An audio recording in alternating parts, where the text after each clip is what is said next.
So இன்னைக்கு டே 4. இன்னைக்கு டே 4ல நம்ம என்ன பார்க்க போறோம் அப்படின்னு பார்த்தீங்கன்னா வந்து மசாலா வந்து எப்படி மேக் பண்றோம் அப்படிங்கறத தான் பார்க்க போறோம். ஸோ எப்பவுமே வந்து மசாலாக்காக நம்ம வந்து பர்ச்சேஸ் பண்ண போறோம்.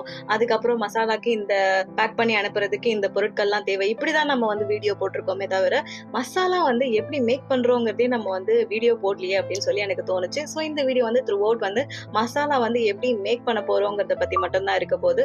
ஸோ யூஸ்வலா வந்து எல்லாருமே பண்ற மாதிரி தான் மசாலா வந்து நம்ம வந்து காய வச்சு அதுக்கப்புறம் அதை வந்து ப்ராப்பரா வறுத்து அதுக்கப்புறம் அது கரெக்டா வறுத்துருக்கோமான்னு பதம் செக் பண்ணிட்டு அதுக்கப்புறம் நம்ம என்ன பண்ணுவோம்னா அதை வந்து பேக் பண்ணி மாவு மிஷின்ல கொடுத்து அரைக்க போறோம். ஸோ யூஸ்வலா பண்ற மாதிரி தான் இருக்கு. இப்போ நம்ம வந்து வெரி சூன் நம்ம வந்து மசாலாஸ் எல்லாமே வந்து வெப்சைட்ல லான்ச் பண்ண போறோம். ஸோ இனிஷியலா வந்து பாத்தீங்க அப்படின்னா 7 மசாலாஸோட வந்து லான்ச் பண்ற மாதிரி வந்து பிளான் பண்ணியிருக்கோம்.